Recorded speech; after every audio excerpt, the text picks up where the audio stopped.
오늘 말씀은 사도행전 4장 13절에서 22절 말씀을 통해 보고 들은 것을 말하지 않을 수 없다라는 제목으로 하나님 말씀 증거하겠습니다. 성령이 이끄는 교회 사도행전 강의 18번째 시간입니다. 우리 지난 시간에 종교 지도자들 앞에서 베드로와 요한이 담대하게 하나님 말씀을 증거하는 그런 내용에 대해서 살펴봤습니다. 그 내용의 가장 중심적인 하이라이트는 바로 예수 그리스도입니다. 성령이 충만할 때 나타나는 특징은 그 안에 예수로 가득 찬 것입니다. 다른 여러 가지 생각이 아니라 내 어떤 생각들, 나의 자존심들, 또 나의 주장을 이야기하는 것이 아니라 예수 그리스도로 충만하고 예수 그리스도만 이야기하게 되는 것, 오직 예수로 충만한 것, 이것이 바로 성령 충만한 사람의 특징인 것입니다. 그럴 때 나타나는 특징이 담대함이죠. 예수님이 우리 가운데 있으면 담대함이 있는 것입니다. 내 자신이 높아지길 원하고, 내 자신이 무엇인가를 얻기 원하고, 내 자신이 무엇인가를 가지기 원하면 항상 그 마음 가운데는 두려움이 있고 염려가 있고 걱정이 있는 것입니다.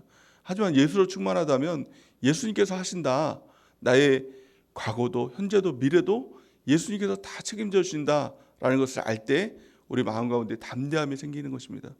그럴 때 주님의 뜻대로 살아갈 수 있는, 또 복음 증거하며 살아갈 수 있는 그 능력이 우리 가운데 있게 되는 것입니다.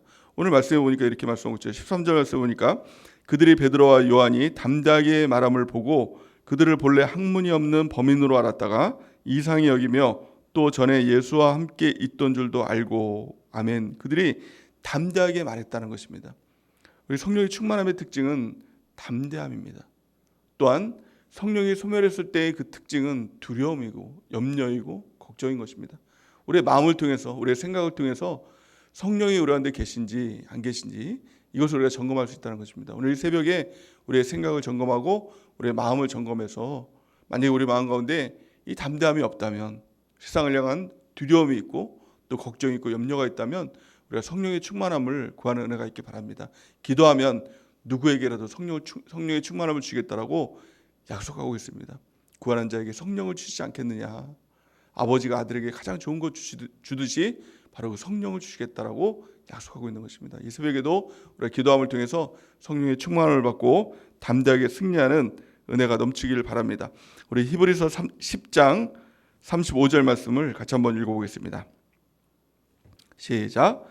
그러므로 너희 담대함을 버리지 말라. 이것이 큰 상을 얻게 하느니라. 아멘. 이 담대함으로 나갈 때 하나님께서 주시는 큰 상을 주시겠다는 것입니다. 이 담대함은 오직 성령의 충만함을 통해서 우리가 받게 되는 것입니다. 우리가 보통 검찰청, 여러분들 검찰청을 가볼 일이 별로 없겠지만 검찰청에 가면 죄가 없는 사람들도 막 두려워 떤다라고 합니다. 근데 오늘 이 본 말씀에 보니까 이 산헤드린 공회 앞에 서 있는 요한과 베드로의 이 심정이 바로 이 심정과 같았을 것입니다. 지금으로 말하면 그들이 검찰과 같은 그런 사람들 아닙니까? 그리고 또 그들은 실제적으로 예수님을, 죄 없는 예수님을 잡아다가 십자가에 처형하는 그 장본인들이 바로 이 산헤드린 공회의 이 사람들이었습니다. 근데 그들이 베드로와 요한을 잡아다가 그들을 신문하는 것입니다. 그들 마음 가운데는 이 두려움이 있을 수도 있었겠죠. 사실은 이 베드로가 예수님의 십자가 사건 앞에서도 죽을까 봐 두려워서 3번씩이나 예수님을 부인했던 그 때가 있었지 않습니까? 하지만 성령이 충만했더니 베드로와 요한은 그들 앞에서도 두려워하지 않았다는 것입니다. 그러니까 쉽게 말하면 죽음도 두려워하지 않았다는 것입니다. 그들은 예수님과 같이 잡혀서 죽을 수도 있었던 그 순간에서도 담대하게 복음을 증거하는 내용들을 보여주고 있는 것이죠. 그러니까 이처럼 성령이 충만하면 죽음도 두려워하지 않는 것입니다. 망하는 것도 두려워하지 않는 것입니다. 어떤 사람의 핍박도, 또 어떤 사람의 고난도, 또 욕하는 것도 두려워하지 않는 이유가 무엇입니까? 성령이 내 안에 계시다는 그 증거, 이것인 것입니다. 우리가 성령의 충만을 받는 것보다 더 중요한 것은 없는 것입니다. 예수님께서는 제 아들에게 이렇게 약속을 하셨습니다. 마가복음 13장 11절 우리 같이 한번 읽어보겠습니다. 시작. 사람들이 너희를 끌어다가 넘겨줄 때 무슨 말을 할까 미리 염려하지 말고 무엇이든지 그때 너희에게 주시는 그 말을 하라. 말하는 이는 너희가 아니요 성령이시니라. 아멘. 그 성령께서는 그냥 우리 마음 가운데 평안만 주고 위안만 주고 그냥 뭐 기쁨만 주고 이러시는 분이 아니라 실제적으로 역사하시는 분이라는 겁니다. 우리가 무슨 말을 할까 그것을 가르쳐 주기도 하고, 또 우리가 걱정 가운데 있을 때 담대함을 주기도 하고, 또 여러 가지 힘든 일이 있을 때 용기를 주기도 하고, 실제적으로 그 문제를 해결할 수 있는 지혜도 주시고 총명도 주시고 능력도 주시고 모사가 되어 주시고 모든 것을 다 감당해 주시는 그분이 바로 성령 하나님이신 것입니다. 성령 하나님은 실제적으로 우리와 함께 계시는 분인 것입니다. 그 성령님을 우리 마음 가운데 모셔드리고 사모하고 그 주님과 함께 동행할 때 우리 삶 가운데서도 이와 같은 능력 있는 역사들이 나타나게 되는 것입니다. 성령께서 하시는 말은 사람들이 하는 말과는 확연하게 그 차이가 납니다. 레벨이 차이가 나는 것이죠. 권위가 차이가 나는 것이죠. 그래서 오늘 이 종교 지도자들 앞에서 담대하게 선포하는 이 베드로와 요한의 말은 성령께서 하시는 말이었습니다. 그러니까 종교 지도자들은 많이 배운 사람들이었습니다. 그들은 많은 교육을 받고 성경에 대해서 많이 아는 사람이었습니다. 하지만 성령께서 하시는 말들 앞에 그들은 이상히 여겼다는 것입니다. 이상히 여겼다는 것은 놀랍게 여겼다는 것이고 압도되었다는 것입니다. 그러니까 베드로와 요한은 범인이었습니다. 그들은 어부 출신이었습니다. 배우지도 못했습니다. 그냥 너무나도 평범 이하의 사람들이었습니다. 하지만 성령께서 함께 하시고 성령께서 주시는 말을 선포하고 나니 참 이 시대에 권위도 있었고 많이 배우기도 했던 종교 지도자들, 사내들인 공회, 이 사람들이 그 말이 압도되는 것입니다. 우리도 마찬가지입니다. 우리가 어떤 사람들 앞에서 또 때로는 권위 앞에 설 때가 있죠. 많이 배운 사람들 앞에 설 때가 있죠. 공권력 앞에 설 때도 있을 것입니다. 때로는 예수 믿는다는 이유로 또 지난 코로나의 그 사건들 앞에서 예배드린다는 이유만으로도 공권력의 이 통제를 받는 그런 일들도 경험하게 될 것입니다. 앞으로 이제 종말에 가까우면 가까울수록 더 그런 일들이 있게 될 것입니다. 단지 예배드린다는 이유로 어쩌면 우리도 경찰서에 끌려갈 수도 있고 또 검찰청에 끌려갈 수도 있는 일인 것입니다. 그럴 때 두려워하지 않을 것은 무엇입니까? 오직 성령에 충만할 때 성령의 능력이 그 모든 공권력을 이기는 압도되는 그런 능력이 있다는 것입니다. 그렇게 중요한 것은 오직 성령의 충만을 받는 것입니다. 그래서 나는 죽고 예수로 살아가는 삶, 이것이 바로 성령의 충만함을 받는 삶인 것입니다. 여러분들의 삶은 어떻습니까? 작은 말 앞에서도 무너지는 이유, 돈 앞에서도 무너지는 이유, 건강만 좀 이상 있어도 마음이 흔들리고 무너지는 이유, 그 이유는 상황과 환경의 문제가 아니라 그 사람 때문에 그런 것이 아니라 이유는 단 한 가지입니다. 성령 충만하지 않아서 그런 것입니다. 그래서 오직 성령 충만. 저 여러분들이 이 성령 충만함을 통해서 우리의 생각도 지배받고 우리의 감정도 지배받고 또 우리의 삶도 지배받고 행동도 지배받는 그 놀라운 은혜가 있길 바랍니다. 그러면 우리의 삶에 놀라운 역사들이 일어나게 되는 것입니다. 나와 다른 그런 역사들이 일어나게 되는 것입니다. 요한과 이 베드로에게 이 역사들이 일어나게 된 것입니다. 하나님께서 쓰시는 사람은 잘난 사람 쓰는 것이 아닙니다. 많이 배운 사람, 뭐 세상적으로 능력 있는 사람, 이런 사람들을 하나님께서 쓰실 것 같지만 사실은 그런 것이 아닙니다. 참 보잘것없는 저와 여러분들 같은 그런 사람들을 쓰는 것입니다. 많이 배우지도 못했고 또 약하고 연약한 사람들, 이 사람들을 들어 사용하시는 것입니다. 왜 그럴까요? 이 사람들을 통해서 하나님의 능력을 보여주시기 원하는 것이 바로 하나님의 뜻이라고 성경은 말씀하고 있는 것이죠. 고린도전서 1장 26절에서 29절 말씀을 같이 한번 읽어보겠습니다. 시작.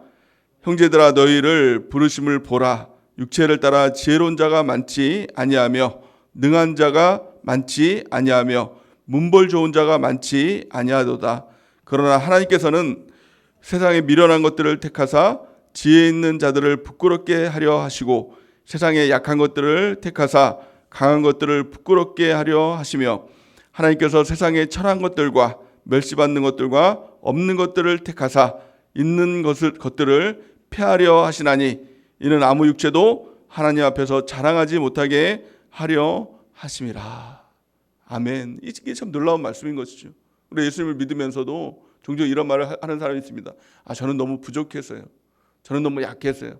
그래서 하나님께 쓰임받기가 너무 힘듭니다. 이런 얘기를 하는 사람들이 있죠. 하지만 약하기 때문에 부족하기 때문에 하나님께서 우리를 사용하시길 원하신다는 것입니다. 그 우리 자신을 하나님께 내어 맡기는 것이죠. 그 능력이 없으면 어떻게 합니까? 능력을 구하면 능력을 주시겠다는 겁니다. 성령을 주시겠다는 겁니다. 지혜가 없으면 어떻게 합니까? 지식이 없으면 어떻게 합니까? 또 몸이 약하면 어떻게 합니까? 구하면 된다는 것입니다. 구하는 자에게 성령을 주시지 않겠느냐라고 성경은 분명히 말씀하고 있는 것이죠. 성령의 충만함으로 하나님의 지혜를 받고 하나님의 지식을 받고 하나님의 능력을 받고 하나님께 담대히 나가는 것입니다. 그러면 내가 하는 것이 아니라 성령께서 하시는 것이죠. 누구도 내 자랑할 일이 없는 것입니다. 믿음 자랑 이것만큼 미련한 것이 없는 것이죠. 내가 했다라고 이야기하는 것만큼 신앙생활에 참 부족하고 이 어리석은 것은 없는 것입니다. 오직 하나님께서 하셨습니다. 오직 성령께서 하셨습니다. 이 고백이 있을 때 금생과 내생에 하나님께서 함께 하시는 놀라운 축복이 우리 가운데 늘 함께 하는 것입니다. 오늘도 내 힘을 의지하는 것이 아니라 오직 성령님 한 분을 의지하며 나가는 은혜가 있기 바랍니다. 오늘 이 말씀을 통해서 성경은 두 종류의 사람을 비교를 하고 있습니다. 사내들인 공회 종교 지도자들과 또 베드로와 요한 이 제자들의 모습을 분명하게 보여주고 있는 것입니다. 이 사내들인 공회 종교 지도자들의 모습을 보면 자기 자신이 먼저였습니다. 그래서 이 안진뱅이가 일어나는 성전 밀문 앞에서 일어나는 이 사건들 앞에서 이 종교 지도자들은 자기들의 위신이 떨어질까봐 베드로와 요한을 옥에 가둔 것이죠. 그리고 너희는 무슨 권위로 그것을 행했느냐 이렇게 얘기를 합니다. 그 말은 무엇입니까? 그것은 우리만 할 수 있는데 왜 내 밥그릇 뺏어가는 거냐 이렇게 얘기하는 것이죠. 그러니까 예수님을 믿으면서도 항상 자기 위치가 중요하고 자기 자리가 중요한 사람, 이 사람들은 항상 이 초라한 것입니다. 예수님 믿으면서도 참 불쌍한 사람인 것이죠. 마치 이 바리새인들과 같이 사내들인 공회의 이 사람들과 같이 종교 지도자들과 같이 이런 초라한 인생을 살아가게 되는 것입니다. 그래서 그들이 했던 것이 무엇입니까? 그 모든 증거로도 베드로와 요한을 잡을 증거가 없는 것입니다. 안진뱅이가 났어요. 그러니까 참 이게 선한 일인 것 아닙니까? 병자가 치유됐어요. 하나님의 역사가 나타났어요. 근데 이것을 가지고 베드로와 요한을 죽일 근거가 없는 것입니다. 하나님의 역사가 나타났다. 이것을 부인할 근거가 없는 것입니다. 그랬더니 이 사내들인 공회 사람들이 뭐라고 얘기를 합니까? 17절 18절 말씀 보니까 이렇게 얘기를 하고 있죠. 이것이 민간에 더 퍼지지 못하게 그들을 위협하여 그 후에 그 이름으로 아무에게도 말하지 말게 하자고 그들을 불러 경고하여 도무지 예수의 이름으로 말하지 말고 가르치지도 말라 하니 이렇게 얘기합니다. 이 싸움은 사실 종교 지도자들이 종교 회의를 통해서 하는 이 행위는 진리가 무엇이냐 이것이 싸움이 되어야 되는 것이죠. 본질이 무엇이냐 이것에 대한 이야기가 오고 가야 되는데 이제는 그 본질에 대한 싸움이 아니라 진리에 대한 싸움이 아니라 이제는 무슨 싸움입니까? 내 자리 지키겠다. 이 싸움이 되는 것입니다. 그러니까 위협하는 것이죠. 예수의 이름으로 전혀 말하지 말라. 위협하고 쫓아보내기를 원한다는 겁니다. 그러니까 그것을 통해서 자기 위치, 자기 자리, 자기 자신의 위신, 체면 이런 것들을 세우기를 원하는 것입니다. 우리 교회 안에서도 주의해야 될 것이 무엇입니까? 이와 같은 일이 있다는 겁니다. 집사로 세워지고 장로로 세워지고 목사로 세워지고 또 셀장으로 세워졌다면 오직 하나님의 뜻이 무엇인가, 하나님의 역사가 무엇인가, 성령의 역사가 무엇인가, 이 본질적인 문제를 가지고 씨름을 하고 기도를 하고 또 이것을 가지고 서로 논의해야 될 텐데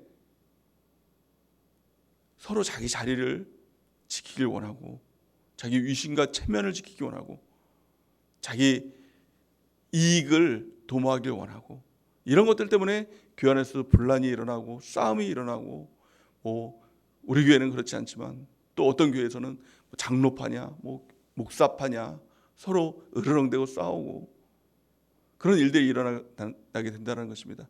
우리는 오직 본질을 붙들어야 됩니다. 성령 하나님을 붙들어야 됩니다. 하나님의 능력을 붙들어야 됩니다. 이것이 바로 본질인 것입니다. 그래서 성령을 붙들고 말씀을 붙들고 교회 공동체 하나님께서 주신 그 능력을 붙들 때 우리가 이 땅에서도 우리 교회에서도 승리하는 하나님의 역사가 나타나게 될 줄을 믿습니다. 베드로와 요한은 그 말들 앞에서 어떻게 반응합니까? 예전 같았으면 성령이 임했을 때의 베드로의 모습 같았으면 내가 그렇게 하겠습니다 하고 아마 나왔을 것입니다. 왜냐하면 목숨이 중요하니까요.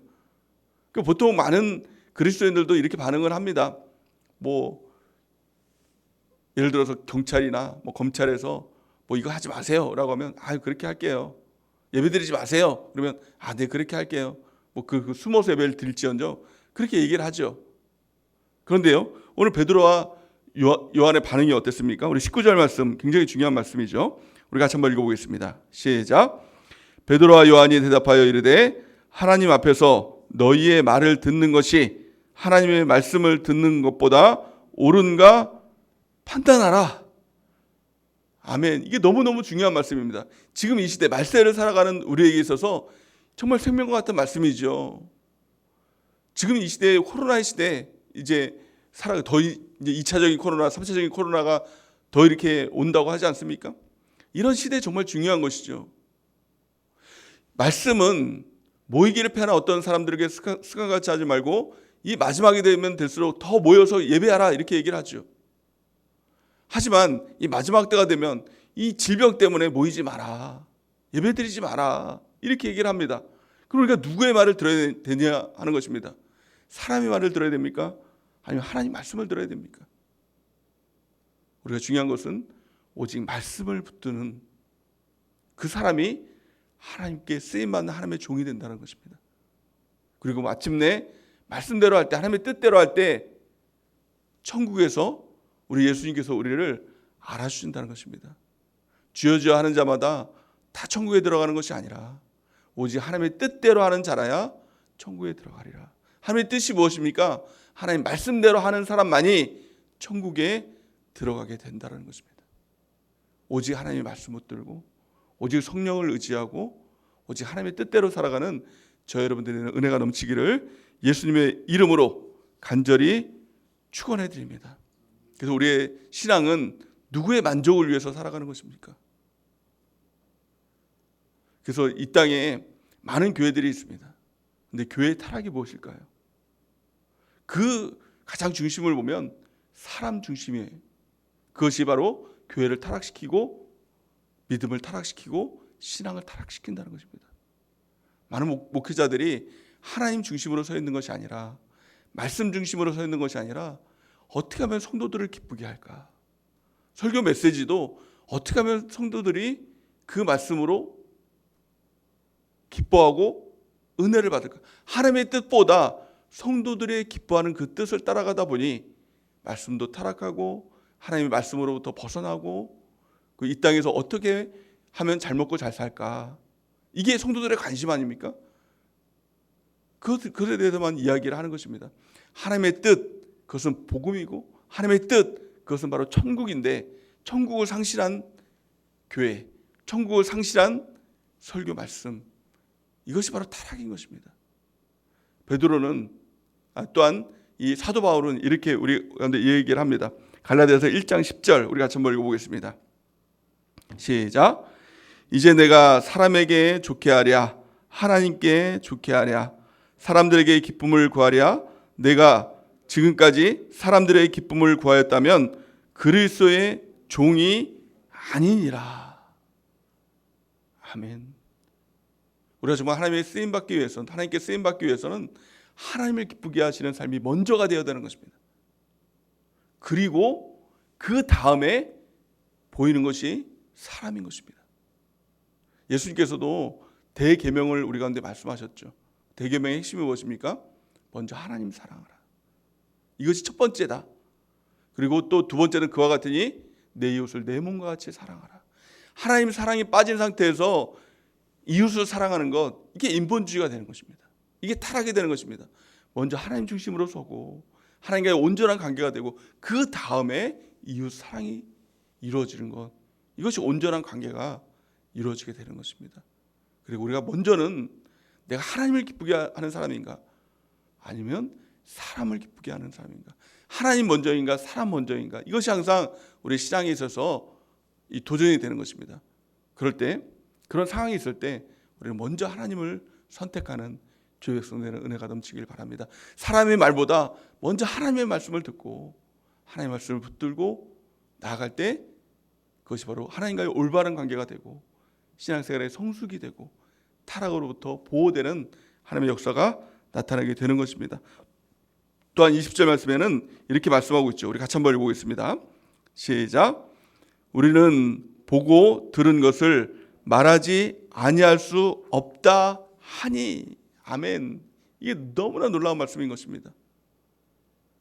이 산헤드린 공회 종교 지도자들은 너희는 예수님에 대해서 말하지 말라. 안 그러면 너희들 죽여버릴 거야. 위협했다는 겁니다. 하지만 베드로와 요한은 내가 보고 들은 것을 말하지 않을 수 없다. 보고 들은 것을 말하는 사람이 누굽니까? 지금 이 시대로 보면 그 사람들이 바로 증인입니다. 복음 증거라는 것은 그냥 내가 들은 얘기 또 책에서 본 얘기 이것을 이야기하는 것이 아니라 내가 보고 들은 것, 체험한 것 이것을 이야기하는 증인된 삶을 살아가는 것입니다. 그럴 때 성령께서 하시는 놀라운 하나님의 역사가 있는 것이죠. 성령 충만할 때 나타나는 특징 그것이 바로 증인이라고 예수님께서 우리한테 말씀을 하셨습니다. 성경은 이렇게 말씀합니다. 사도행전 1장 8절 우리 같이 한번 읽어보겠습니다. 시작. 오직 성령이 너에게 임하시면 너희가 권능을 받고 예루살렘과 온 유대와 사마리아와 땅끝까지 이르러 내 증인이 되리라 하시니라. 아멘. 오직 성령이 너에게 임하시면 권능을 받게 된다는 것입니다. 권능이 무엇입니까? 하나님께서 주시는 권세와 능력 이것을 받게 된다는 것입니다. 마귀를 이길 수 있는 권세와 능력 이게 성령을 통해서 우리 가운데 주어지게 된다는 것입니다. 성령이 우리 가운데 오지 않으면 이 권세가 없기 때문에 권능이 없기 때문에 항상 마귀에게 지는 삶을 살아가게 됩니다. 항상 죄에 지는 삶을 살게 됩니다.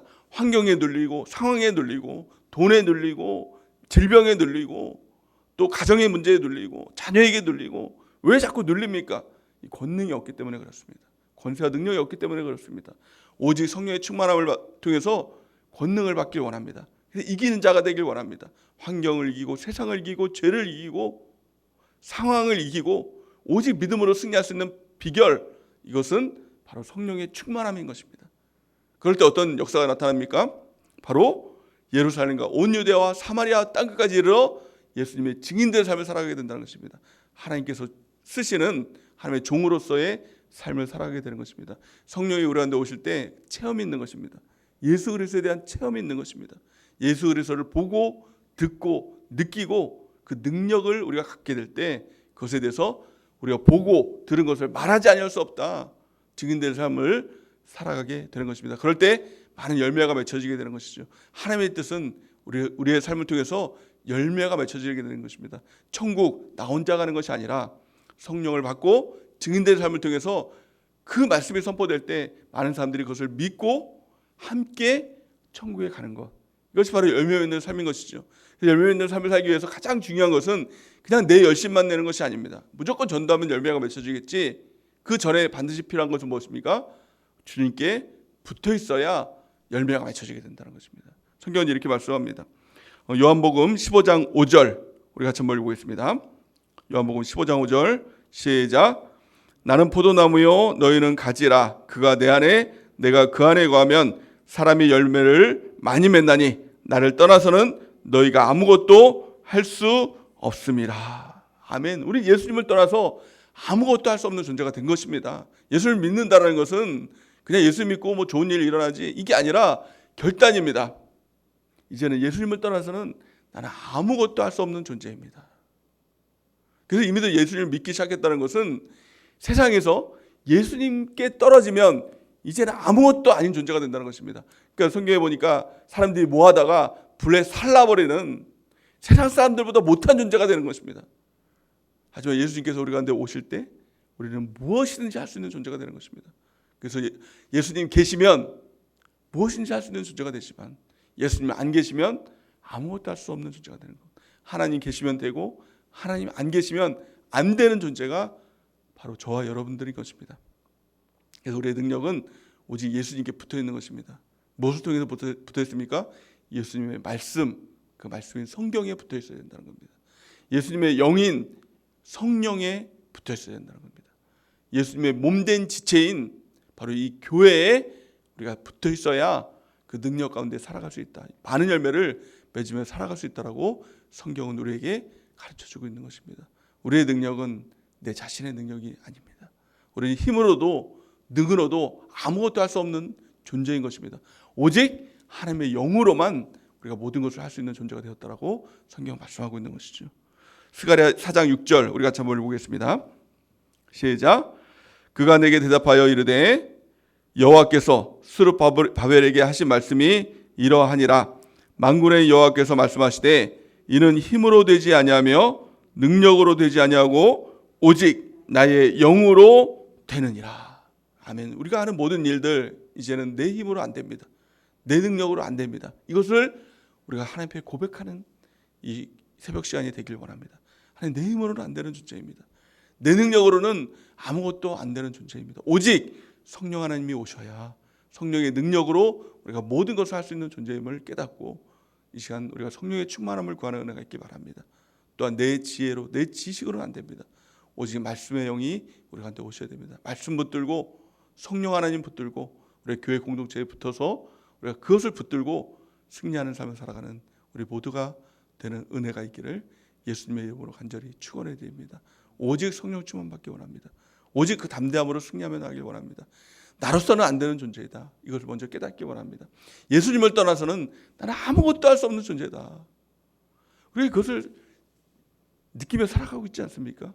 주님과 떨어지면 정말 아무것도 아닌 존재임을 우리는 경험하고 있지 않습니까? 그럼에도 불구하고 사람이 어리석은 존재라서 자꾸 하나님을 떠나면 뭔가 내가 될 줄 알고 내 힘으로 하는지 알고 그렇게 살아가는 것입니다. 이 모든 것을 다 청산하고 이제는 나는 주님 없으면 살아갈 수 없습니다. 성령 하나님 없으면 살아갈 수 없습니다. 성경이 없으면 나는 어디로 가야 될지도 모르는 정말 무지한 존재입니다. 이것을 깨닫고 우리가 성경을 붙들고 성령 하나님을 붙들고 또 나 혼자로서는 나는 할 수 없는 존재임을 깨닫고 함께함의 능력, 이 교회의 공동체를 붙들고 우리가 이 땅에서 승리하는 죄의 백성되는 은혜가 넘치기를 예수님의 이름으로 간절히 축원해 드립니다. 이 시간